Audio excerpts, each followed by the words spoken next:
ಹೌದು, ನಮ್ಮ ಮಂಡ್ಯ ಜಿಲ್ಲಾ ನ್ಯಾಯಾಲಯಕ್ಕೆ ಒಂದು ಮೇಲ್ ಬಂದಿದೆಯಂತೆ. ಬಟ್ ಈ ಹಿಂದೆ ಕಳೆದ ಬಾರಿ ಮೊದಲು ಒಂದು ಸಾರಿ ಬಂದಿತ್ತು. ಆಗ್ಲೂ ಕಲಾಪ ಎಲ್ಲ ನಾವು ತಡೆ ಹಿಡಿದು ಹೊರಗಡೆ ಎಲ್ಲ ಬಂದಿದ್ದು. ಆಗ ಬಾಂಬ್ ಸ್ಕ್ವಾಡ್ ಅವರು ಎಲ್ಲ ಬಂದು ಅದನ್ನ ಸರ್ಚ್ ಮಾಡಿದ್ರು, ಏನು ಸಿಕ್ಕಿಲ್ಲ. ಈಗ ಇವತ್ತು ಕೂಡ ಮೇಲ್ ಈಗ ಜಸ್ಟ್ ಬಂದಿದೆ.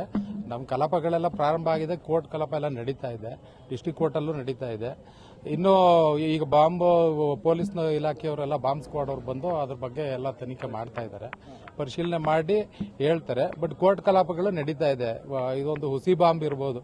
ಬಹಳ ದಿನಗಳಿಂದ ಎಲ್ಲಾ ಕಡೆಗಳಲ್ಲೂ, ಈ ನಮ್ಮ ಮಂಡ್ಯ ಒಂದೇ ಕಡೆ ಇಲ್ಲ, ಈ ಹಿಂದೆ ಒಂದು 8-10 ಡಿಸ್ಟಿಕ್ಗೆ ಬಂದಿತ್ತು ಈ ರೀತಿ ಬೆದರಿಕೆ ಒಂದು ಕರೆ. ಇವತ್ತು ಯಥಾ ಪ್ರಕಾರ ಬಂದಿದೆ. ಕಳೆದ ಬಾರಿನೂ ಸಾಕಷ್ಟು ಆತಂಕ ಕೂಡ ಹೌದು, ಆತಂಕ ಆಗಿತ್ತು. ಈಗ ಬಾಂಬ್ ಅಂದ್ರೆ ಎಲ್ರಿಗೂ ಆತಂಕ ಅಲ್ವಾ.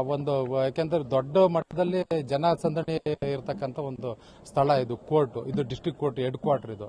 ಹಾಗಾಗಿ ಸಾರ್ವಜನಿಕರು ಇರ್ತಾರೆ, ವಕೀಲರು ಇರ್ತಾರೆ, ಮತ್ತೆ ನ್ಯಾಯಾಧೀಶರುಗಳಿರ್ತಾರೆ, ಕೋರ್ಟ್ ಸ್ಟಾಫ್ಗಳೆಲ್ಲ ಇರ್ತಾರೆ.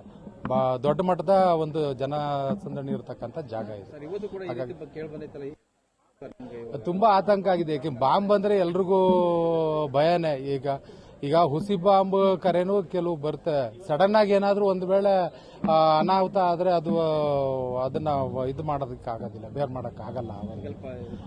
ಹೌದು, ಪರಿಶೀಲನೆ ಮಾಡ್ತಾ ಇದ್ದಾರೆ. ಪೊಲೀಸ್ ಇಲಾಖೆಯವರು ಎಲ್ಲ ಬಾಂಬ್ ಸ್ಕ್ವಾಡ್ನವ್ರು ಬಂದು ಪರಿಶೀಲನೆ ಮಾಡ್ತಾ ಇದ್ದಾರೆ.